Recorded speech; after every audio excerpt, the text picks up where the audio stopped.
The Buffalo Bills show some resiliency as they take down the Lions 28-25 on Thanksgiving. You are now listening to the Watering Buffalo podcast with your hosts, Justin Goddard and Andrew Chang.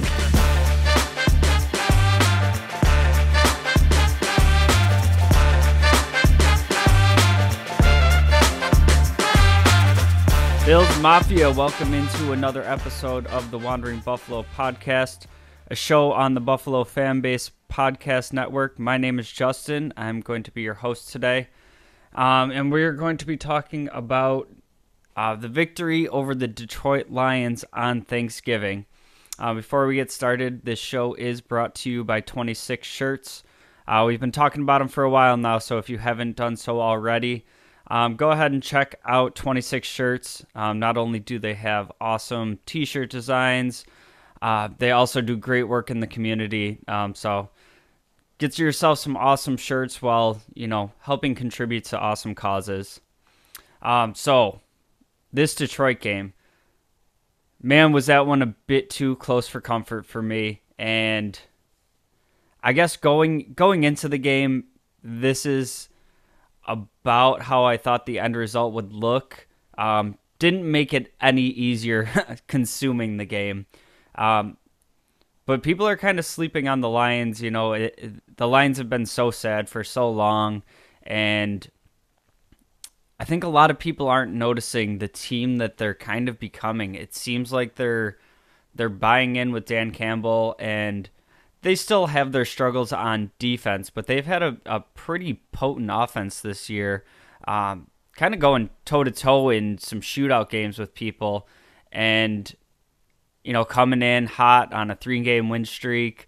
All the eyeballs are on this game. They're taking on, Super Bowl favorite Buffalo Bills. You're getting the Lions' best shot, and boy, do they almost have it. So diving into the game, I want to start off talking about Josh Allen, and honestly, looking at the numbers stat-wise, it looks like Josh had a pretty good game, and I'm not here to say otherwise. What I will say is Josh Allen, to me, still doesn't look like himself. He doesn't look like the guy that we saw at the tail end of last year, or even the beginning of this year. And I don't know if it's something mental going on, if there's, that elbow is bothering him more than they're really letting us know. Maybe it's, some of the new play calling. Whatever the case is, I guess my end point is that I'm pretty damn psyched that if this is our quarterback at, 75%, he's still going out there putting up over 300 yards, right? It makes me feel really good about when we do get him back fully healthy, when he gets there. It gives me confidence that he's going to get back to that level that we were becoming so used to. Because again, on not his best day, we're still talking 250 yards passing, another 80 yards rushing, still accounting for 3 touchdowns, basically being, about 85% of the offense again. And, this is a guy that's, if you're just watching the game, you can tell he's just not quite at 100%. We did have another red zone interception. Those are and will remain concerning. That it's just points off the board every time. Even if you get in a situation where you have to settle for a field goal, a field goal ends up being the difference in this game, and those are the turnovers that we really can't have. Those are the ones that are really difficult to make up for. Something that I haven't seen a ton of this year, and something that I would love to be brought back into the playbook, especially in the red zone where we're having trouble throwing it in these small windows. We haven't seen very many of the design quarterback runs, the kind of like quarterback sweep, some of those like triple options where Josh starts running, the linemen stay in, and Dawson Knox leaks out. I haven't seen a ton of that kind of creativity in the red zone, and to me, I'm always erring on the side of not wanting to get too cute, in particular in the red zone.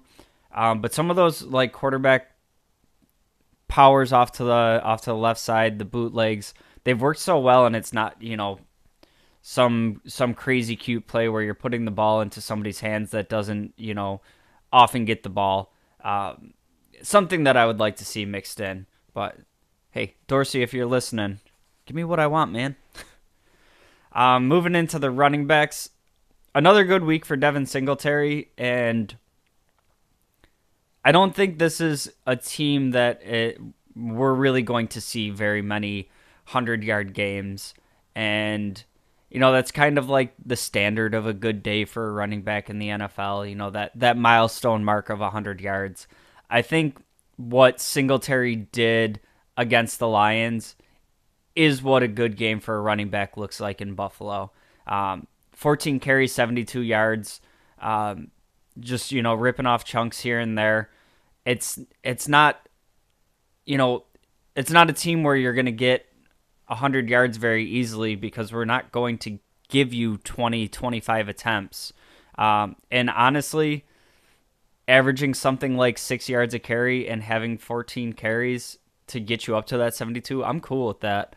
Some of these guys getting to 100 yards rushing, but they had 25 carries. That's still averaging 4 yards a carry. Like that's still good, but it's that many more plays. And when your quarterback is Josh Allen, averaging 4 yards is a little bit different than, a 12-yard pass that he could have. That being said, I've appreciated the emergence of the run game over the last couple games, just to kind of have that balance, and be able to, keep defenses guessing enough that they're not just selling out on the pass every play. So Singletary, overall, very good day. Nyheim Hines and James Cook, really, really nothing to talk about here. They both had very limited opportunities carrying the balls. They combined for 3 carries, and I think it was 7 or 8 yards. So for a team that's, really kind of not had the quote-unquote workhorse running back, it's kind of becoming Singletary, and we saw this a bit towards the end of last year as well. Now I know, Hines kind of just joined the team, and he's really contributing on special teams. Cook still being a rookie, when you're in a closer game like this, you go with the guy who you trust, and that's Singletary right now. It is something that's a bit of a concern to me as we get into this final stretch when we're looking at the playoffs. I would like to have a second running back that we really feel like we can trust. We know what we're getting out of them, because as it stands right now, we're one Devin Singletary injury away from, at this point, what is our run game without Singletary? So I think that is something that we need to be mindful of, and kind of start looking for what that plan is if Singletary goes down, because we haven't seen a ton of work from any of these other guys. With Singletary's success, I'm more impressed with Singletary's success in this game, based on some of the offensive line struggles that we had. We saw Allen get sacked 3 times. Different quarterback, that number's probably 6-7. He had people after him all day. And not horribly surprising. We did go into the game with Mitch Morse injured, a little bit of shuffling going around. Deion Dawkins goes down during the game. Spencer Brown also left the game for a bit with an injury. But to be honest, Brown was really struggling in that game before anything happened. So an offensive line that I feel has been playing, at least in pass protection, pretty well this year, really struggled. So it was kind of the opposite side of the coin for me in this game, that they were able to seemingly run block a bit better while we were struggling in pass protection. So couple key injuries there. It looks like Mitch Morse is going to be back at practice. We'll have to see what's going on with Deion Dawkins. It looked like they kind of kept him out of the game more precautionary. But we'll see what happens there. Hopefully, having a full week until the next game, be able to get these guys back in there and healthy. In the receiving game, we'll lump wide receivers and tight ends together. I have to say that I was kind of disappointed with the usage of Knox in this game and kind of on the season as a whole. We see him have, the go 7 for 7 and 70 yards just a week ago. And in this game, he's only targeted twice, catches both targets for 17 yards. It just seems to me like we're struggling to get some contributions consistently from other wide receivers, and just the mismatch that Knox can be and his physicality when he has the ball in his hands. It just seems like a guy that we should kind of be scheming up some more opportunities for, whether it's, a tight end screen. We even saw last year there was like a jet sweep with Dawson Knox. Some, like I mentioned earlier, some of those triple option RPOs in the red zone. It just seems like with his athleticism, this is a guy that we need to get more looks, especially as we're dealing with, some of the consistency at receiver outside of Stephon Diggs. Speaking of Diggs, 8 for 15 for 77 yards and a touchdown in this game. McKenzie, the leader in the clubhouse, 6 catches on 10 attempts, 96 yards, and a touchdown. And then Gabe Davis, 4 catches, 5 attempts for 38 yards. So this was a really good game for McKenzie. My problem with McKenzie in this offense is kind of the consistency that I was just talking about. And to me, he seems like he's very boom or bust with his increased role this year. I'm looking for out of McKenzie something like 5 catches, 50 yards on a week in, week out basis. Something kind of minimal like that. But it seems like with McKenzie, we either get 100 yards and a touchdown or, 2 catches on 8 targets for like 15 yards. There's kind of like no in between with him. And I think that's kind of the spot that we're really missing in this offense. Gabe Davis, he's kind of been up and down, actually kind of similar to that, just in a very different way. But I feel like what this offense is really missing is that kind of consistent possession receiver, the like 3rd and 4 to like 3rd and 8 range, where they just kind of run an option route, sit down in a sweet spot in the zone, and just move the chains. We have all the other plays going on. We have the deep shot available. We have the in-between stuff. It just seems like we're kind of struggling on 3rd down, and that was a role that was Cole Beasley territory. 3rd and Cole, right? I think there's certain things that McKenzie can do better than Beasley can do, and I think he has limitations the other way. This is a spot where, maybe Jamison Crowder was supposed to be that player. He wasn't really filling that role when we saw him early in the season, but he also didn't get a ton of time for us to see him. There is talk of, possibly he is able to return this season. We'll see what happens there. But I've been calling for it for a while. I really want to see Khalil Shakir get some run there. And I know under McDermott, it's a very big emphasis on everybody, earning their time on the field, kind of paying their dues. And I don't know if we're seeing kind of a product of that, and that's why we haven't seen a ton from Shakir, or, if behind the scenes he's not really popping in practice enough to justify inserting him.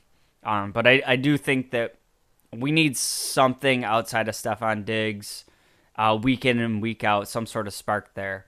And being that this game was on Thursday, I'm still recording on Sunday like we typically do. We did see yesterday the Bills do something by the way of improving that wide receiver room. And that was bringing back an old fan favorite in John Brown. And my initial reaction to seeing this, like, I was hyped. We immediately go back to who John Brown was when he was last in Buffalo and playing healthy. And he put up some fantastic numbers with Josh Allen.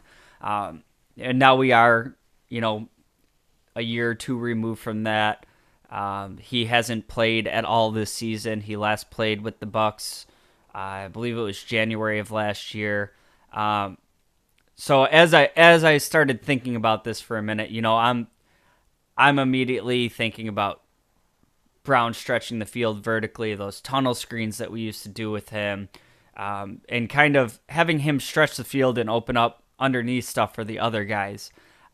I have to take a step back and remember that, he's coming in week 13 of the season, and I'm guessing that this was kind of more of the move we saw a couple of years ago, where the Bills brought in Kenny Stills, had him on the practice squad, and he was kind of like an insurance policy going into the playoffs, and we never really saw any action from him. I think this is kind of a move that is there in case that we do suffer any injuries at the receiver position, which is already thin. He's got some familiarity with the players. Obviously it's a new coordinator, but a lot of the language is the same. A lot of the players that he was here with, Josh, most importantly, and probably a guy that you can pretty easily slot in if something goes wrong. Maybe I'm completely reading this wrong, and he does get some run with this team, but my initial thought is he's just kind of there in case something does happen. And I also want to say, for anybody out there that is really excited about the fact that OBJ is scheduled for a visit with the Bills, and it's kind of narrowed down to 4 teams and we're one of them.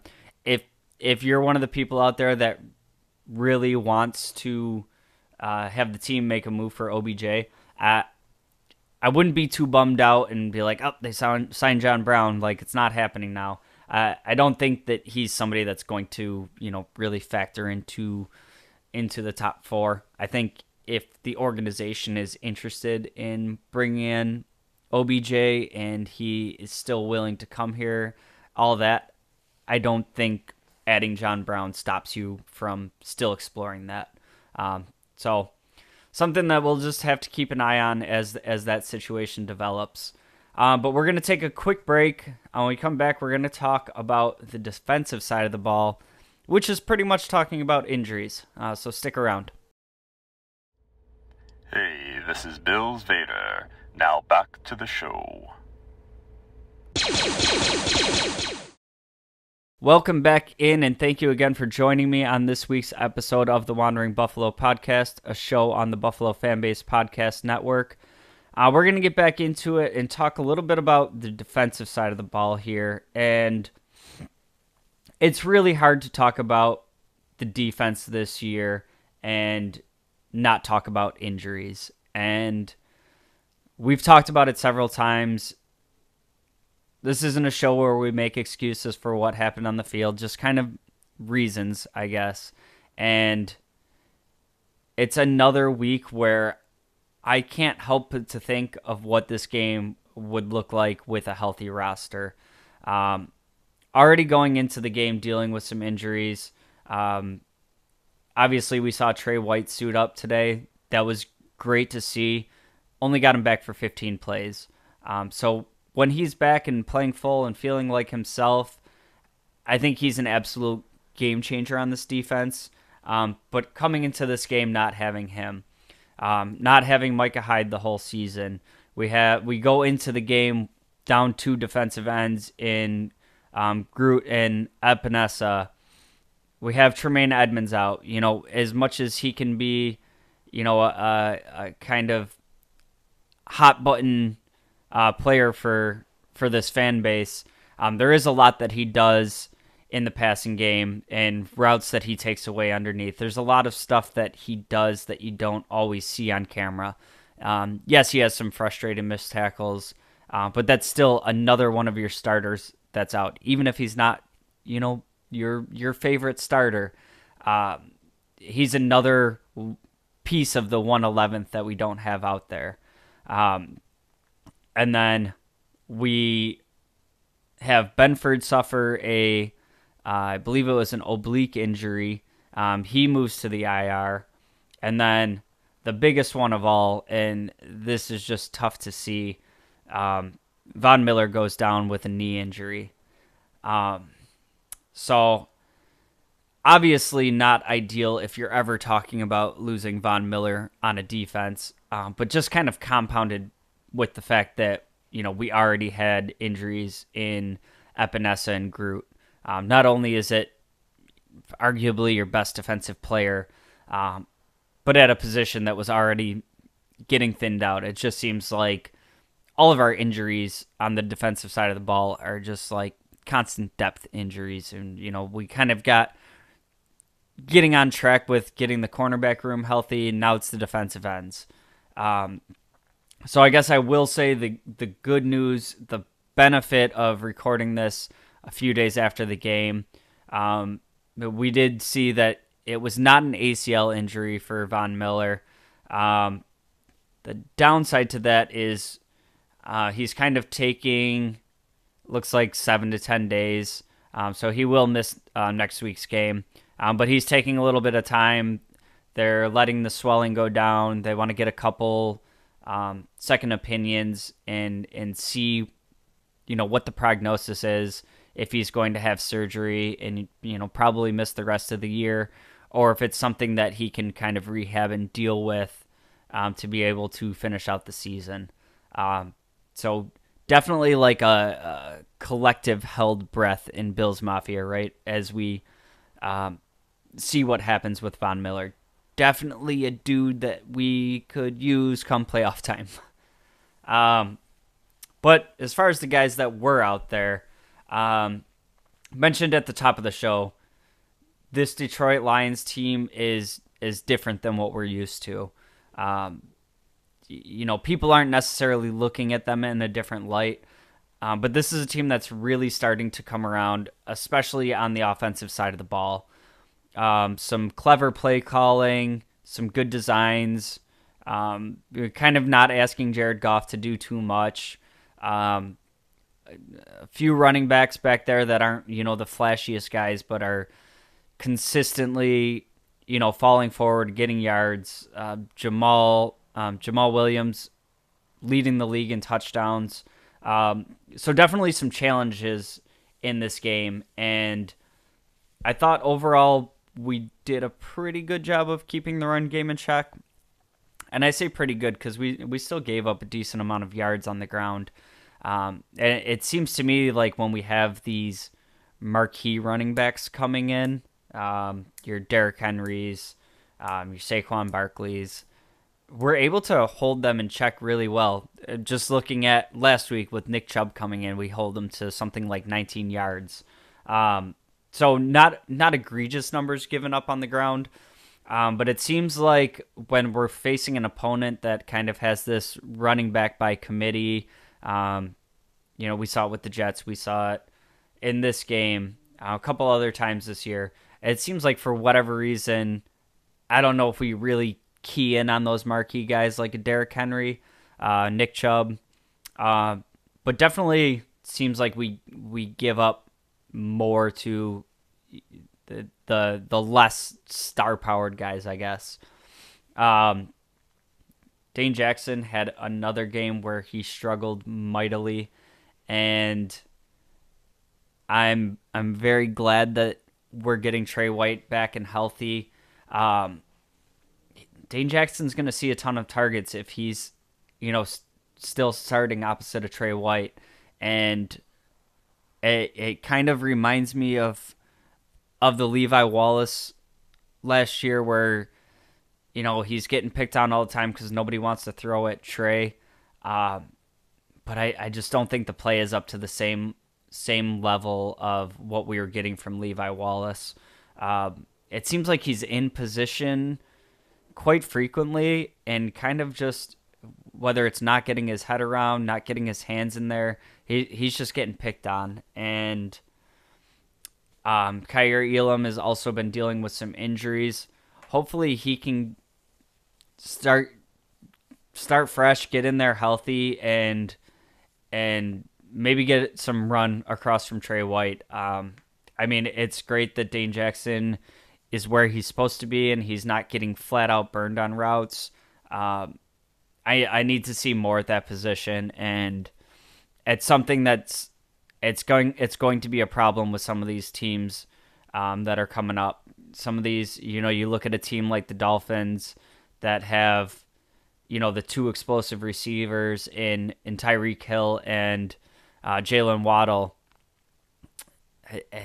It's really hard to, pick the lesser of two evils there with players that talented and think you're going to come out on top. So definitely something's got to give there, and I don't know if that answer is Kaiir Elam. It's not Benford now because he's moved to the IR, so we'll see what happens there going forward.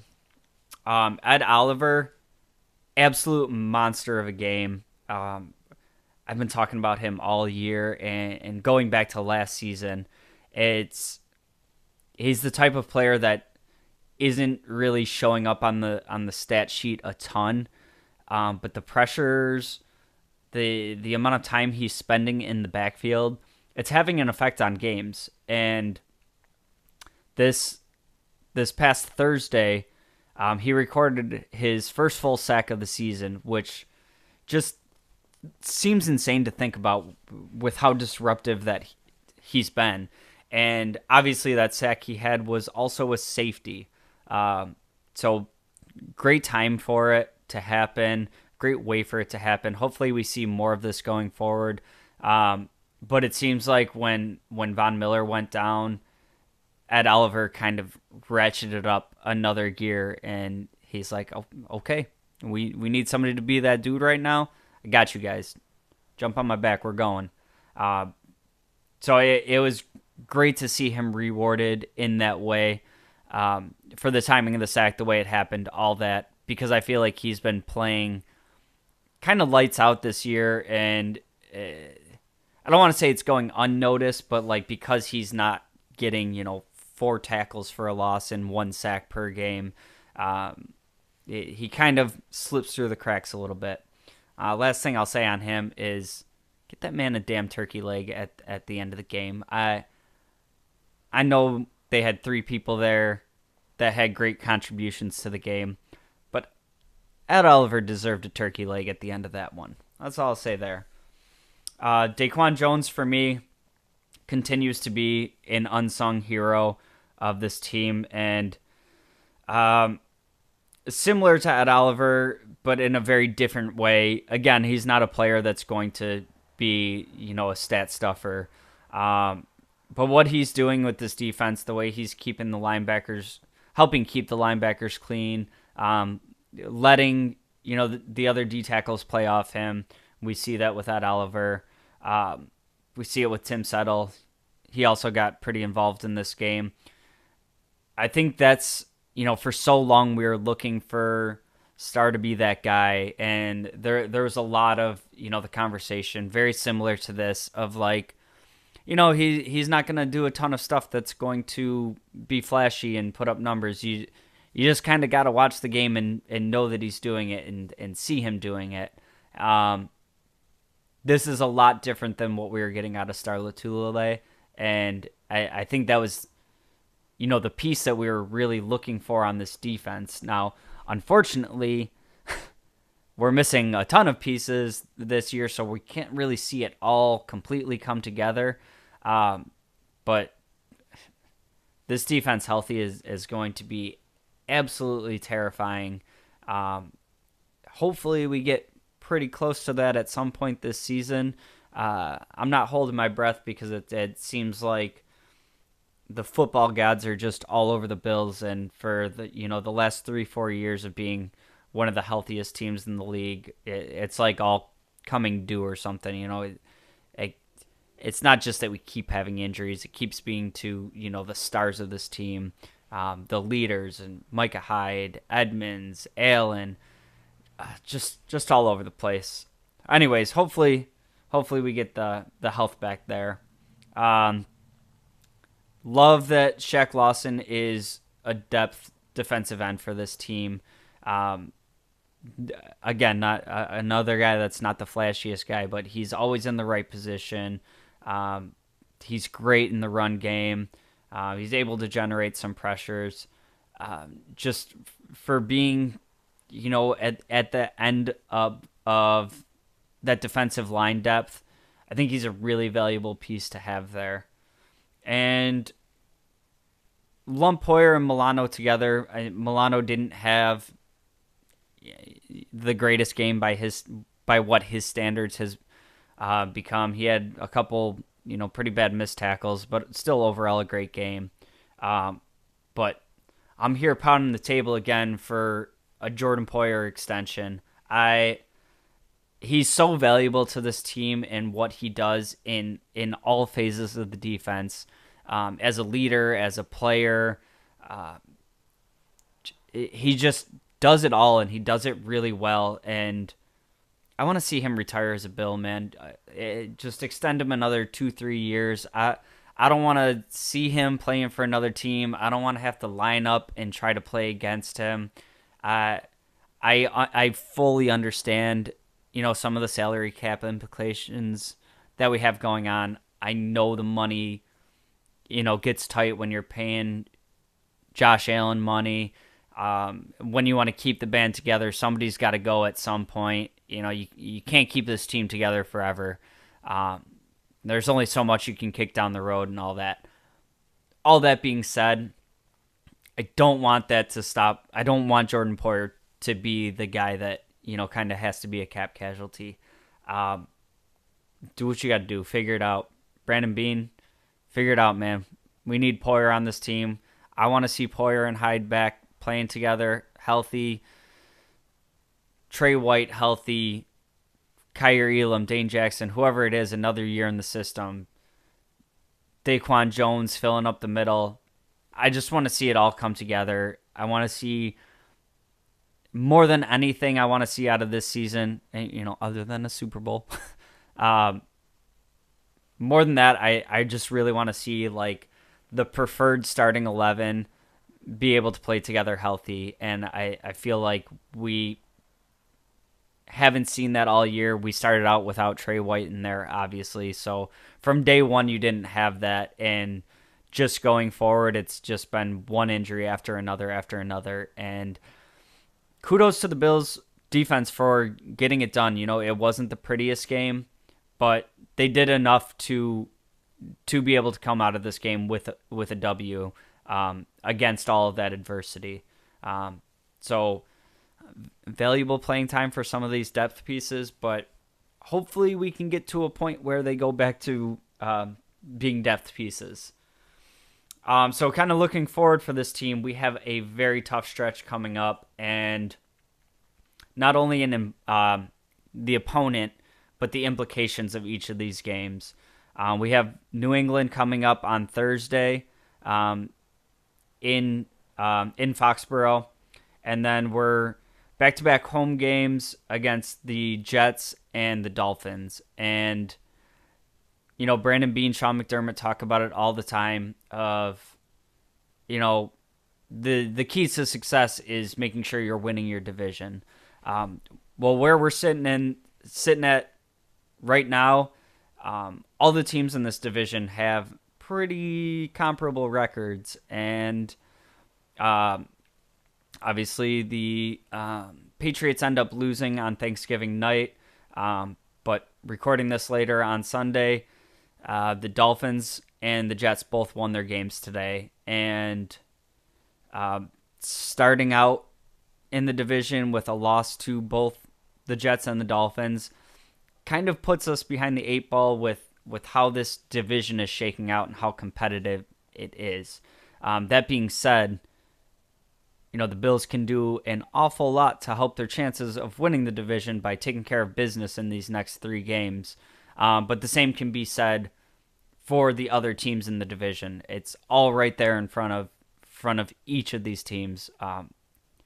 Going into week 13, any one of the teams in this division could win it. There's nobody at the bottom that's just kind of a punching bag. So hopefully, we can get a little bit of health going on. Come into these games as close to 100% as we can, because this is the stretch right here. These next 3 games kind of make or break the season, at least as far as winning the division goes. Not even talking about, looking at 1 seed in the AFC or anything like that. Just talking about getting to the playoffs and hopefully being atop this division. These next 3 games are absolutely enormous.